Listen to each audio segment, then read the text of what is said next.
Bapak Mama saudara-saudara yang diberkati oleh Tuhan, Salam. Helak matona iye. Ya, salam dalam bahasa Sabo. Ya, salam sejahtera bagi orang bawa mata semua. Apa kabar? Puji Tuhan.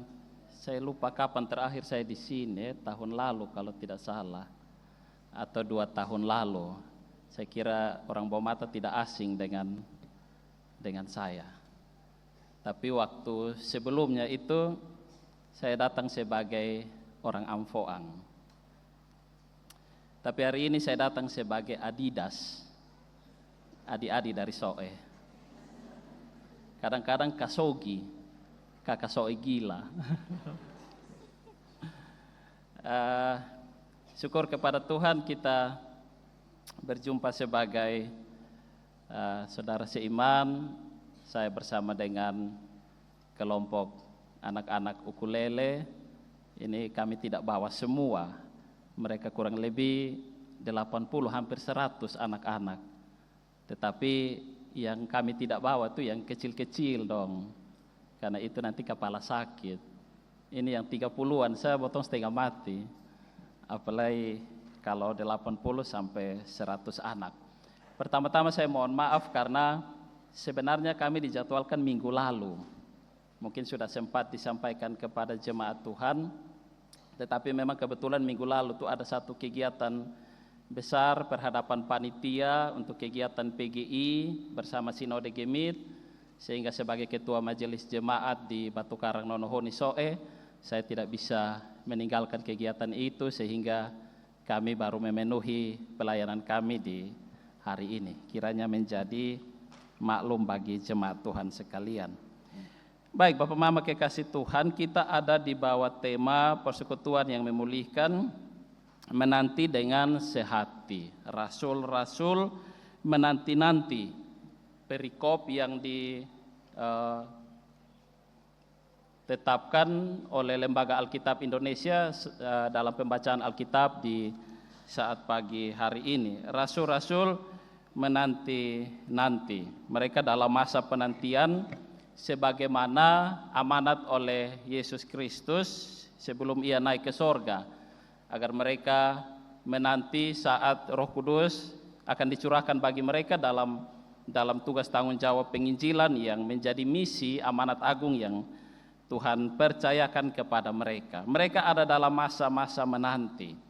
Sebuah pertanyaan besar bagi kita.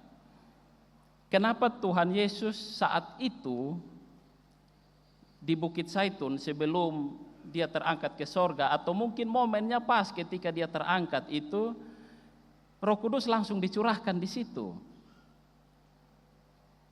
Kenapa mereka harus masih menunggu sekian hari sebelum Roh Kudus dicurahkan? Ya. Kenapa tidak harus terjadi saat itu? Langsung terjadi pergantian. Tuhan Yesus naik, Roh Kudus turun saat itu. Ya. Padahal sebenarnya itu momen yang sangat tepat. Karena mereka dalam bahasa teologi mereka menjadi anak-anak yatim piatu secara spiritual. Karena mereka ditinggalkan oleh Maha Guru mereka. Ya. Mereka ada dalam keadaan yang emosi rasanya itu bercampur baur. Ada takut, ada sedih, ada bingung, ada bimbang, cemas dan lain sebagainya. Ya.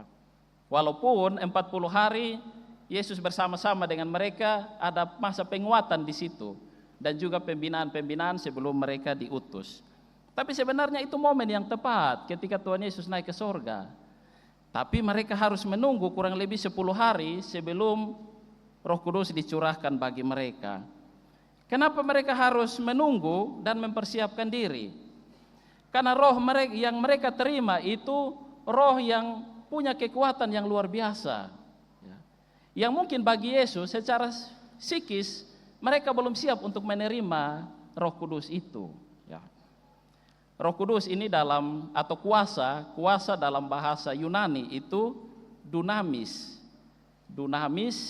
dinamis yang sekarang itu menjadi kata dinamit. Kalau sebut dinamit, Bapak Mama sedikit banyak tahu persis ya, alat bahan ledak itu, dinamit itu. Jadi kita sudah bisa membayangkan dunamis atau dinamit itu, kuasa yang akan dicurahkan bagi mereka itu kuasa yang besar, yang punya kekuatan yang besar. Sehingga dalam keadaan mereka yang masih labil, antara takut, antara cemas, antara bingung, antara sedih, bagi Yesus belum saatnya mereka menerima kuasa yang besar itu.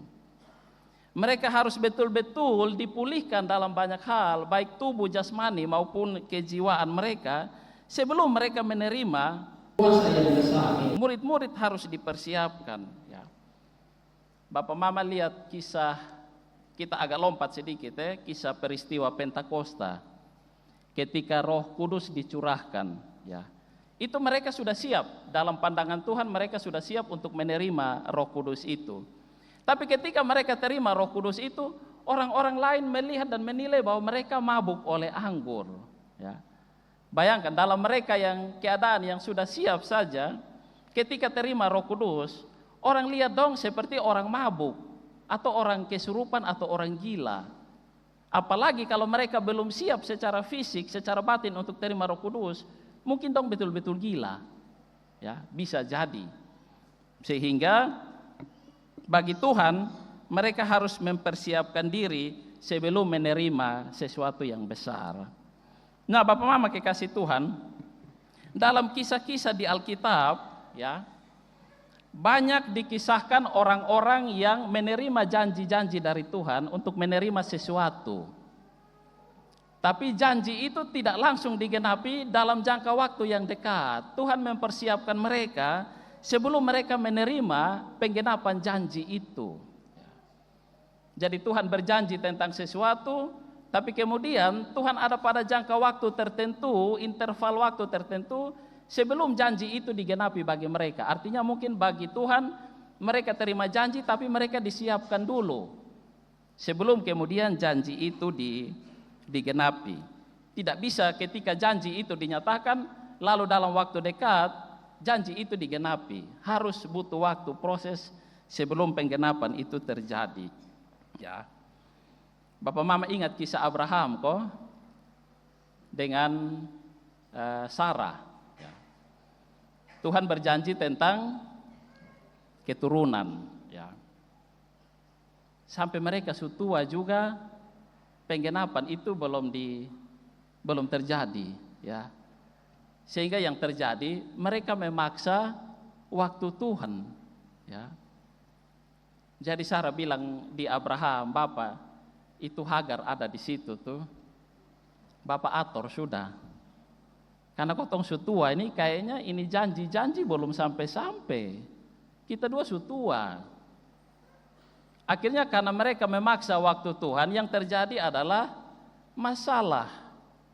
Hagar menindas Sarah, ya. Saya kira Sarah ini istri yang luar biasa ya. Andai kata istri-istri di bawah mata seperti itu, istri dong bilang, Bapak, ini mama sutua, ada nona-nona dong itu, Bapak eksekusi sudah. Kira-kira bapak dong ke mana kok? Pasti dong menyanyi, besarkan nama Tuhan, haleluya.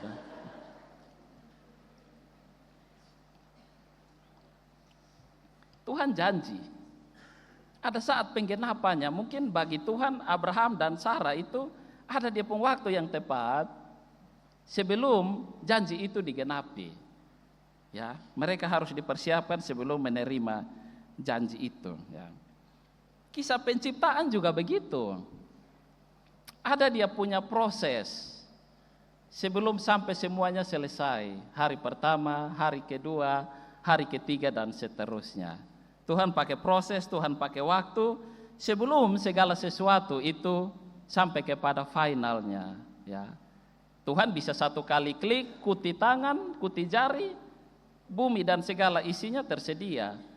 Tapi Allah itu Allah yang berproses, melewati setiap tahap sampai pada akhirnya.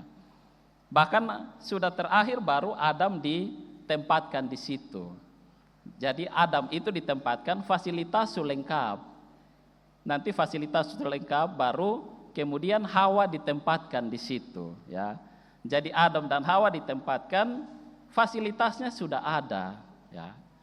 Jadi di sini kalau ada nona-nona yang laki-laki dong datang, nah tanya, su ada fasilitas kok belum? Jangan sampai hanya bawa doa dalam nama Yesus, kita berjalan bersama, ya. Segala sesuatu disiapkan, baru manusia itu ditempatkan. Kita lihat misalnya kisah penebusan, ya. Sebenarnya janji penebusan itu sudah ada sejak manusia jatuh dalam dosa, ya. Di kitab Kejadian pasal 3, ya. Kita memaknai bahwa penebusan itu puncaknya di Golgota, ketika kita ada dalam perayaan Jumat Agung. Tapi sebenarnya janji penebusan itu sudah ada di kitab Kejadian pasal 3. Ya. Ketika di situ Tuhan berkata kepada iblis bahwa keturunannya, ya, akan meremukan tumitmu, dan tumit dari keturunan perempuan itu akan meremukan kepalanya, ya. Jadi di situ disebutkan keturunan perempuan, ya. Bapak Mama, kalau kita lihat di dalam Alkitab ada 4 cara Tuhan menghadirkan manusia di dunia. Ada 4 cara Tuhan menghadirkan manusia di dunia. Cara yang pertama, tidak pakai laki-laki, tidak pakai perempuan. Itu Adam. Adam itu hadir di dunia, tidak pakai laki-laki, tidak pakai perempuan. Cara yang kedua, pakai laki-laki, tidak pakai perempuan, yaitu Hawa. Hawa hadir di dunia kan tidak pakai perempuan, ambil dari laki-laki. Cara ketiga, pakai perempuan, tapi tidak pakai laki-laki, yaitu siapa? Yesus Kristus. Pakai perempuan, tidak pakai laki-laki. Dan cara keempat, pakai laki-laki dan pakai perempuan, yaitu kita semua, ya. Di sini tidak ada yang keluar dari pohon unuk toh, tapi lewat bapak dan mama, laki-laki dan perempuan. Jadi sebenarnya Adam itu manusia yang paling berbahagia, karena Adam hidup tanpa mertua dan ipar-ipar, karena ipar adalah maut. Jadi Adam itu paling berbahagia. Ya, seperti yang saya bilang tadi, keturunan perempuan merujuk kepada Yesus. Jadi Kejadian 3 itu berkata tentang keturunan perempuan akan meremukan kepalanya, kepalamu, si iblis itu. Makanya di Golgota itu salib berdiri di atas tengkorak, bukit tengkorak, kepala, lambang kepala itu. Penebusan itu terjadi di atas Golgota, simbol kepala itu, meremukan kepala, keturunan perempuan. Dan orang Yahudi itu sangat kelaki-lakian. Semua itu dihitung dari garis keturunan laki-laki. Abraham memperanakan Ishak, Ishak memperanakan Yakub, Yakub memperanakan Yehuda, dan seterusnya, ya, keturunan laki-laki. Jadi ketika disebutkan keturunan perempuan, itu merujuk kepada Yesus. Karena ketika malaikat datang, Maria bilang begini, bagaimana mungkin itu bisa terjadi? Karena saya belum bersuami. Tapi kalau versi Injil bahasa Inggris, bagaimana mungkin itu bisa terjadi? Karena saya belum pernah disentuh laki-laki. Ya, itu Maria di Alkitab. Maria di bawah mata son tahu. Ya, jadi saya belum pernah disentuh oleh laki-laki. Tapi kemudian penggenapan dari penebusan itu terjadi di Golgota. Proses memakan waktu ratusan bahkan ribuan tahun. Ya. Sebelum kemudian segala sesuatu itu digenapi. Bahkan dalam kisah Kejadian itu dikatakan ketika manusia itu telanjang, mereka menutup diri dengan daun-daun, ya. Tapi itu tidak cukup untuk menutupi ketelanjangan mereka. Lalu Tuhan tutup mereka pakai kulit binatang, kulit hewan. Nah, itu sebenarnya prototipe atau simulasi dari penebusan pada mulanya. Jadi ketika manusia ditutup itu sudah ada pengorbanan di situ, ada hewan yang dikorbankan, lalu mereka ditutup ketelanjangan mereka. Tapi kemudian pengorbanan yang sejati itu terjadi pada peristiwa Jumat Agung, ya. Tuhan berjanji tentang penebusan, tetapi penggenapannya terjadi beberapa masa yang cukup jauh ketika Kristus mati di Golgota. Bapak Mama kekasih Tuhan, kita menanti-nanti, kita hidup dalam waktu. Proses itu mengajarkan kita tentang arti waktu dan masa itu. Kita tidak bisa memaksa untuk lompat sampai kepada hasil hak akhirnya sebelum Tuhan yang menetapkan waktu itu bagi kita. Kalau kita memaksakan sesuatu untuk langsung sampai kepada hasil akhir dan harapan kita, maka itu akan berbahaya. Bangunan tinggi itu Bapak Mama, dia butuh fondasi yang dalam. Semakin tinggi satu bangunan, semakin dalam fondasinya, ya. Jadi Bapak Mama mau naik tinggi dalam tanda petik harus siap membangun fondasi yang dalam, ya. Jadi ketika hari ini kita menanti-nanti sesuatu dalam pengharapan kita dan dalam mata iman kita semua itu belum terjawab, Tuhan sedang membangun fondasi yang kuat sebelum kita menerima sesuatu itu. Murid-murid akan menerima Roh Kudus, tapi Tuhan bilang kamu harus menanti, mempersiapkan diri, memulihkan diri dari segala sesuatu. Karena mereka baru melewati satu masa yang merusak batin mereka. Karena mereka menyaksikan kematian Tuhan mereka. Ditambah lagi mereka melewati satu perpisahan yang menyedihkan. Jadi mereka harus bersekutu, mereka harus berpulih sebelum roh itu dicurahkan bagi mereka. Itu yang pertama. Yang kedua, dalam ketaatan mereka kembali ke Yerusalem.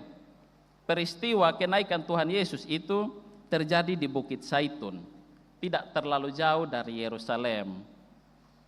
Ya, jadi saat mereka menyaksikan peristiwa kenaikan, setelah itu mereka kembali ke Yerusalem. Mereka turun kembali ke Yerusalem. Nah, Bapak Mama kekasih Tuhan, kota Yerusalem ini kota yang masih penuh ancaman, ya. Karena pengikut-pengikut Kristus itu pasti masih diburu, masih dikejar, bahkan mungkin bisa jadi mereka akan menjadi sasaran atau korban berikutnya, ya.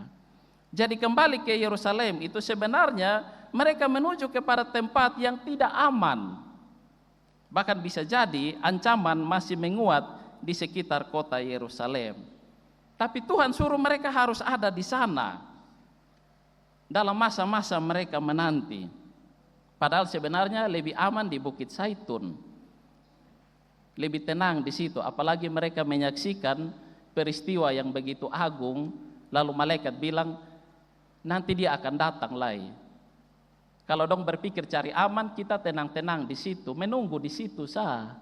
Tidak usah pergi Yerusalem, karena Yerusalem tidak aman.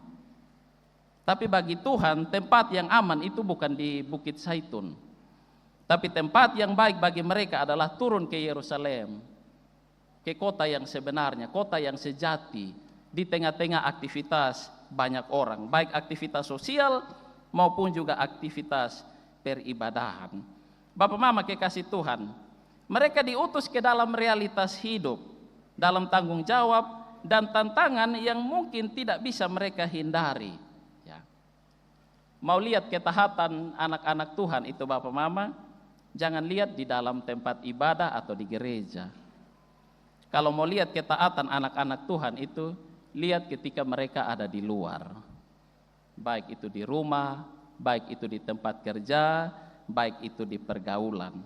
Karena kualitas kita sebagai anak Tuhan teruji ketika kita keluar dari tempat ibadah, ya.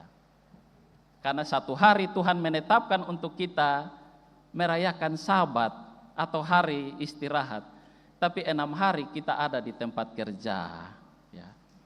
Jadi mau lihat kualitas seseorang itu bukan dalam ketaatan mereka atau kebaikan mereka di tempat ibadah, tapi lihat mereka ketika ada di luar, ya. Mungkin di dalam gereja kita sopan, kita ramah, salam dan lain sebagainya, ya. Tapi bagaimana dengan kita ketika ada di tempat kerja, ya. Ada malaikat dengan setan, dan dua sama-sama lihat anak-anak Tuhan ada ibadah di dalam gereja. Jadi yang ibadah ini dong menyanyi tepuk tangan, dong kasih persembahan, dong berdoa sampai menangis-menangis. Malaikat bilang di setan, lu lihat itu anak dong terlalu baik. Maka setan bilang begini, lu lihat dong 2 jam di dalam gereja, 22 jam dong den beta. 2 jam dong den Tuhan, 22 jam dong den beta. Ya. Jadi di gereja dong rohani, tapi di luar dong roh halus. Ya. Tuhan bilang kamu pun tempat bukan di Bukit Zaitun. Kamu mau bersaksi apa di Bukit Zaitun? Kamu pun tempat di Yerusalem sana. Ya. Menyatakan diri sebagai anak Tuhan di tengah-tengah banyak orang. Jadi kalau kita mau melihat, menilai orang bahwa dia taat dan punya kualitas sebagai anak Tuhan, bukan ketika dia beraktivitas di rumah Tuhan, bukan semata-mata di situ, tapi ketika dia ada di rumah, ketika dia ada di tempat kerja, ketika dia ada di pasar, dia ada di jalan, dan di mana-mana ia beraktivitas dalam kehidupan setiap hari. Ya. Satu ketika ada peristiwa pernikahan di dalam gereja. Jadi saat penggembalaan, Bapak saksi bilang di anak saksi begini, bilang di si istri. Bapak saksi bilang di si istri dari pengantin ini, nanti besok-besok besok berumah tangga, kalau besok 2 bakalai, kalau pung laki bangun lari, lu datang kasih tahu beta. Ya. Jadi Bapak saksi pesan di anak saksi, besok-besok kalau besok bakalai, lu pung anak lari, lu pung suami lari, datang kasih tahu beta, kobe ator sandia. Ya. Maka singkat cerita habis pernikahan, habis resepsi, mereka berumah tangga beberapa waktu dan masa, betul, dan 2 bakalai, maka suami ini bangun lari. Ya. Maka si istri picari Bapak saksi di rumah. Maka ketok pintu, yang buka pintu mama saksi. Jadi mama saksi tanya, bikin apa?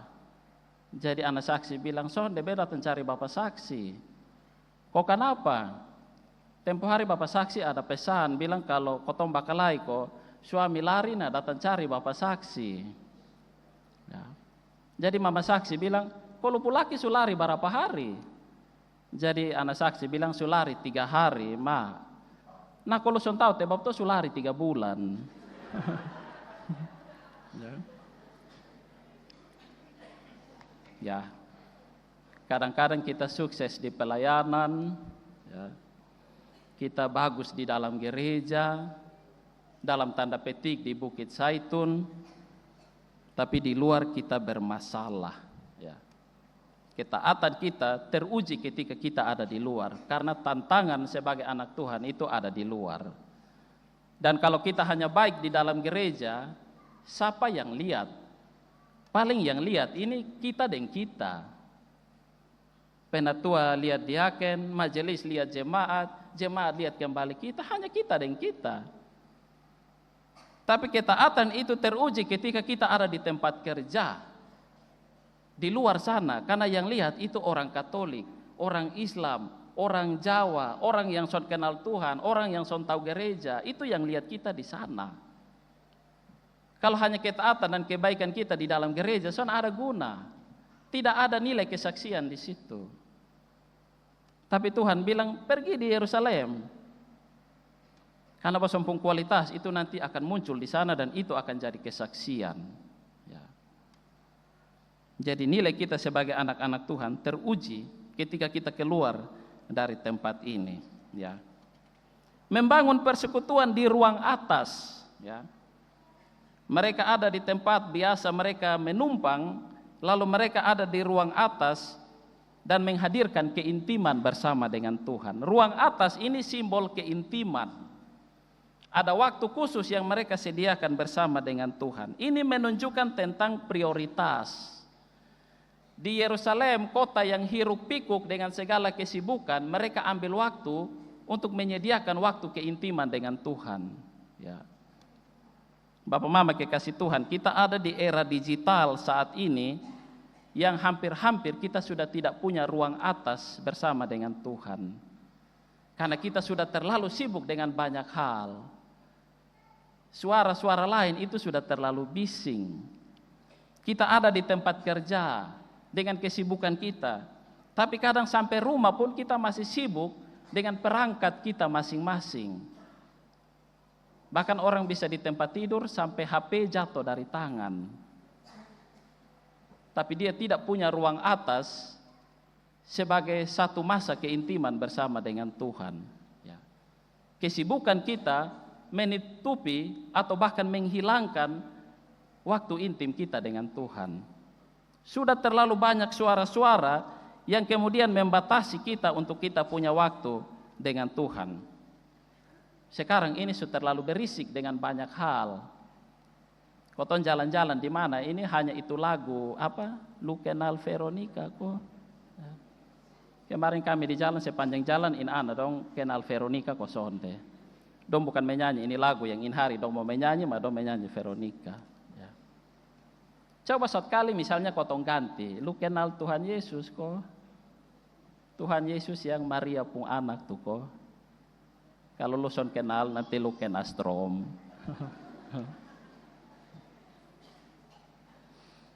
Kotong susun punya ruang pribadi dengan Tuhan. Kotong ada di ruang-ruang yang jauh lebih luas dengan berbagai kesibukan kita. Bahkan doa-doa kita bukan lagi doa pribadi. Kebanyakan doa-doa kita ini kita kasih naik di media sosial.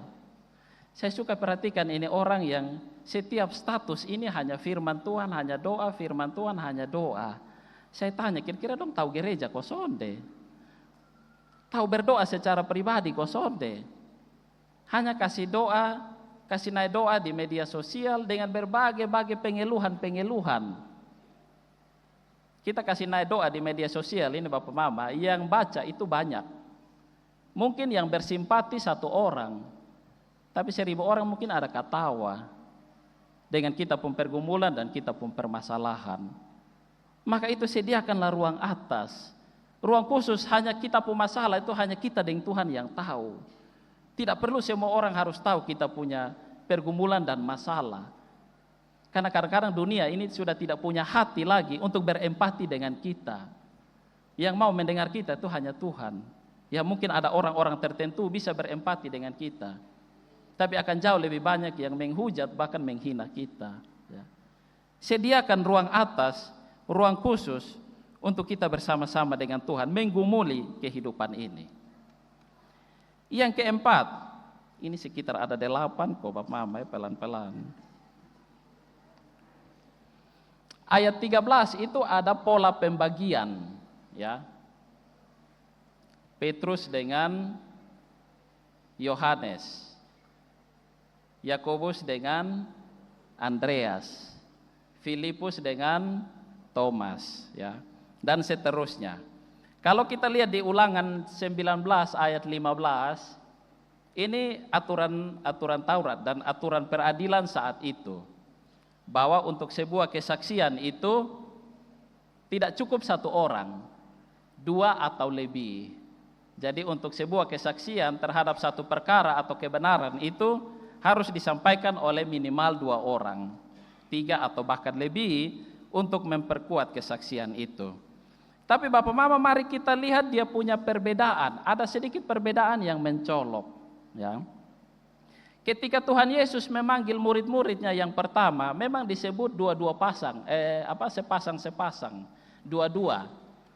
Tapi penyebutan saat memanggil murid-murid pertama agak berbeda dengan pengutusan saat ini. Waktu murid-murid dipanggil pertama itu, mereka dipanggil sebagai saudara-saudara.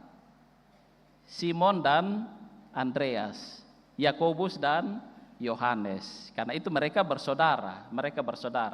Tapi yang di sini tidak dipanggil Simon dan Andreas, tapi Simon Petrus dan Yohanes. Ya. Jadi setelah peristiwa kenaikan, mereka tidak lagi diutus dalam ikatan persaudaraan, tapi mereka diutus sebagai ikatan kerja dalam pelayanan. Ya. Jadi di dalam gereja, di dalam pelayanan itu ikatan kebersamaan sebagai saudara seiman itu melampaui ikatan darah. Ya. Jadi kita agak buang jauh-jauh kebiasaan di dalam gereja yang mana ikatan persaudaraan itu lebih kuat daripada ikatan pelayanan sebagai anak-anak Tuhan. Ya, memang kadang-kadang ada gereja di mana di situ kalau orang Timor paling banyak, ya, pasti dari Timor yang harus jadi wakil ketua dan lain sebagainya. Di mana kalau rote yang paling banyak, rote yang harus paling banyak dapat tempat di dalam gereja. Di mana kalau alor paling banyak, alor itu yang harus mengatur segala sesuatu. Tapi saya kira di bawah mata sonde, ini di Ethiopia sana, gereja di jauh sana, bukan di sini. Pola ikatan kekeluargaan, kesukuan dan marga tidak boleh mendominasi di dalam persekutuan pelayanan sebagai anak-anak Tuhan. Ya. Makanya kita ada di dalam bulan budaya ini, kita menampilkan semua budaya. Tidak ada satu budaya lebih dominan daripada yang lain. Semua budaya, semua suku, semua klan sama di mata Tuhan. Tidak boleh satu suku mendominasi di dalam satu gereja. Seolah-olah yang minoritas, yang sedikit itu tidak boleh dapat tempat. Ya. Apalagi gereja di mana kalau marga tertentu yang hibah tanah atau kasih tanah di gereja, maka itu masalah. Apa-apa mesti ikut dari dia pun mau, karena dia yang persembahkan ini tanah untuk gereja. Ya. Tapi sekali lagi di bawah mata sonana ini di sebelah. Ya. Tapi banyak gereja yang bermasalah terkait masalah tanah. Karena keluarga atau klan tertentu yang persembahkan, tak kuju ada tasalah dendong, maka kemudian tanah itu jadi tanah bermasalah. Ya. Banyak marga kesukuan yang seolah-olah berkuasa di dalam gereja. Ya. Mereka ada untuk saling melengkapi. Petrus dan Yohanes. Petrus itu orang yang punya semangat patriotik, orang yang lebih frontal, dia penggerak. Tapi dia harus dipasangkan dengan Yohanes yang lebih lembut, lemah lembut. Ya. Bapak Mama pernah lihat lukisan perjamuan akhir kok, Tuhan Yesus dan murid-murid. Di sebelah Tuhan Yesus itu ada satu sosok yang dilukiskan seperti sosok perempuan. Dan itu Yohanes. Jadi bagi Leonardo da Vinci, Yohanes itu sosok seperti perempuan yang lembut. Ya, dia lebih lembut, dia perenung. Sehingga bagi Tuhan Yesus, Petrus yang terlalu semangat itu harus diseimbangkan dengan Yohanes yang lembut.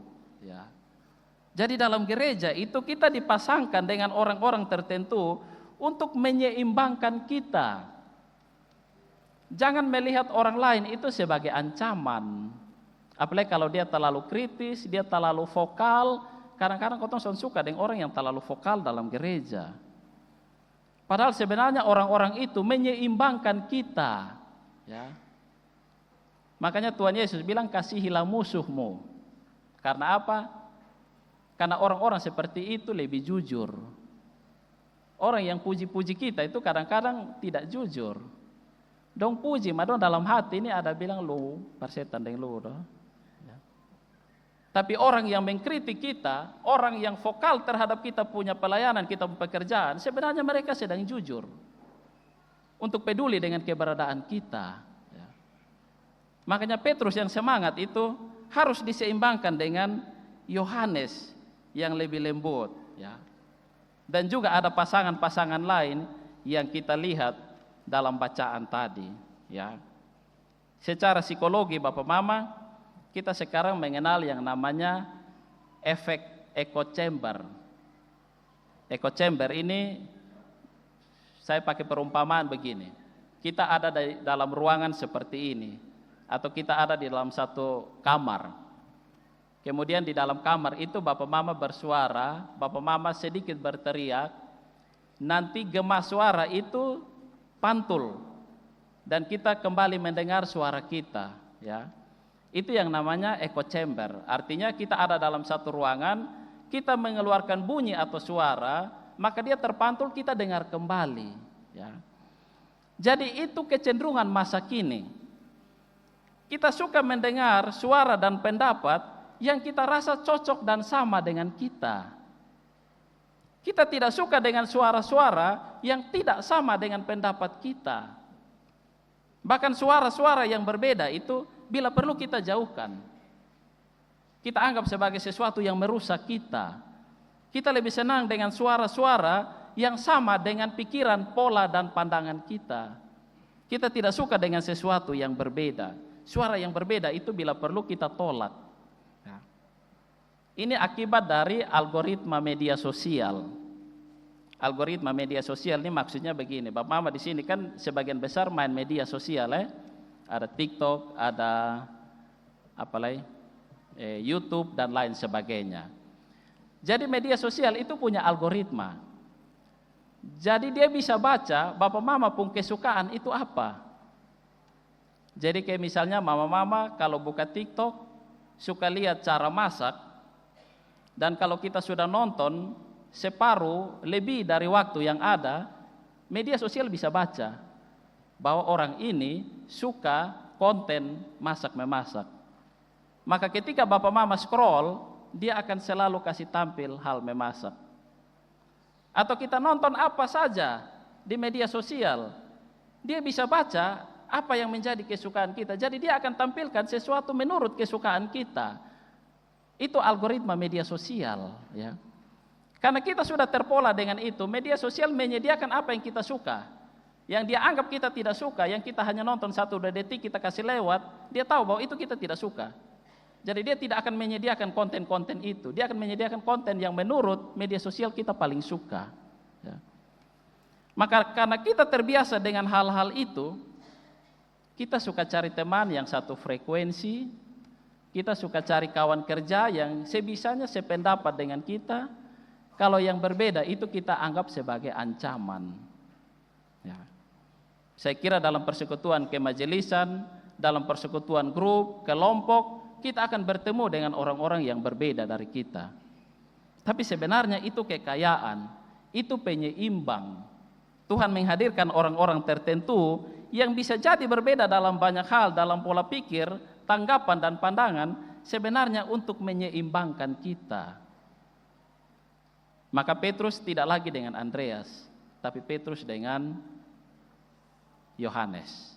Supaya Yohanes menyeimbangkan Petrus. Kalau Petrus dengan Andreas dua-dua saudara, nanti dua-dua akan sama terus. Tidak ada perubahan di situ. Perubahan akan terjadi ketika ada keseimbangan. Dan keseimbangan akan terjadi di mana ada perbedaan, ya. Saya kira bulan budaya ini mengajarkan banyak hal.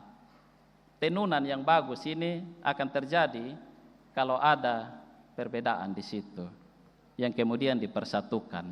Kita tidak bisa anti dengan perbedaan, karena segala yang berbeda itu melengkapi dan menyempurnakan kita, ya.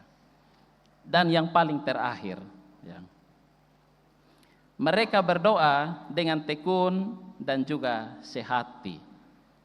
Berdoa dengan tekun dan sehati. Ada orang yang kuat berdoa, selalu berdoa, sering berdoa, tapi kadang-kadang tidak tekun, ya. Ada orang yang berdoa tapi tidak tekun, ya. Orang yang berdoa tidak tekun itu nanti kebanyakan hanya saat tertentu dia butuh saja baru dia berdoa. Padahal sebenarnya doa ini bukan list permintaan-permintaan kita. Tapi doa itu sesungguhnya adalah relasi kita dengan Tuhan. Kita berdoa, tapi kadang kita tidak tekun. Jadi kebanyakan saat kita butuh, kita mau minta baru kita berdoa. Tapi bukan semata-mata relasi dengan Tuhan, ya. Ada satu orang, ini cerita terakhir Bapak Mama. Dia berdoa kepada Tuhan. Dia bilang, Tuhan, kalau bisa saya kipas-kipas tangan, uang datang. Dan Tuhan jawab, dia pun doa. Tuhan buat dia jadi pedagang jagung bakar. Jadi dia kipas-kipas. Dia sudah puas. Dia bilang, Tuhan, maksud bukan itu. Karena kalau beta duduk-duduk goyang kaki, beda apa uang? Maka Tuhan jawab, dia jadi penjahit. Dia lu minta goyang-goyang kaki, nah lu jadi penjahit supaya lu dapat uang. Dia son puas, dia bilang, Tuhan bukan itu. Kalau bisa nah beta duduk diam-diam, uang datang. Jadi Tuhan taruh dia di jaga WC umum. Nah, jadi jaga WC umum, dia duduk diam-diam di situ, uang datang. Dia bilang Tuhan bukan itu. So kalau bisa parenta orang kaya itu bisa kok. Tuhan bilang bisa. Maka dia jadi tukang parkir. Arahkan orang kaya dong pu oto, pu motor dan seterusnya. Dia bilang Tuhan bukan. Kalau bisa dia punya pengikut yang banyak, maka Tuhan tempatkan dia sebagai gembala bebek. Ya. Nah, lu pengikut banyak ikut dari belakang tuh. Nah. Jadi Tuhan terlalu bermain gila. Tuhan kalau bisa beta dikelilingi banyak wanita, maka Tuhan jadikan dia tukang sayur. Karena ibu-ibu paling banyak keliling dia. Doa ini hanya jadi list permintaan sepanjang waktu. Tapi kita tidak tekun untuk berdoa. Karena doa itu bukan sebatas permintaan. Tapi doa itu soal relasi. Banyak orang berdoa, tapi tidak sehati. Masing-masing berdoa untuk dia punya urusan diri sendiri. Tiap minggu mama pendeta, majelis dong doa kasih jemaat. Saya tanya jemaat, ada doa kasih Mam Pendeta kok? Nio jawab sendiri. Atau ada doa kasih ini penatua diaken dong? Atau hanya doa serahkan, Tuhan mau ambil, nah ambil su. Kau tuh supaya malas lihat dia. Iya. Kau tuh mendoakan jemaat, tapi adakah satu kata atau satu kalimat sebagai tanda bahwa kita bersehati? Kita saling mendoakan, kita doa. Tapi kadang-kadang kita belum bersehati. Masing-masing berdoa untuk dirinya sendiri. Kita tidak mendoakan orang lain. Ya. Banyak orang sudah sehati, sudah tekun, tapi tidak berdoa. Ya. Kalau sehati tapi tidak berdoa, itu bukan persekutuan. Itu namanya komplotan. Ya. Jadi komplotan itu mereka sehati. Tapi karena tidak diisi dengan doa, maka yang ada adalah rancangan-rancangan kejahatan. Ya. Saya berharap di dalam Immanuel Baumata tidak ada komplotan-komplotan yang sehati tapi tidak berdoa.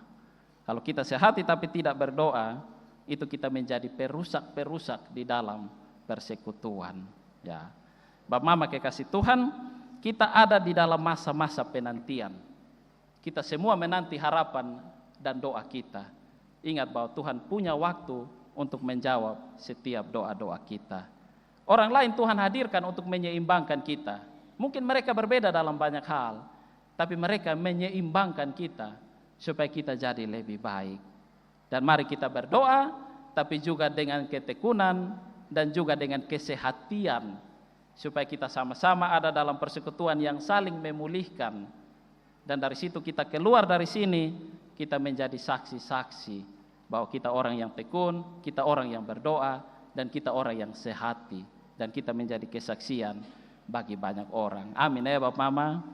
Amin. Kiranya Tuhan memberkati kita semua dengan firman-Nya. Amin.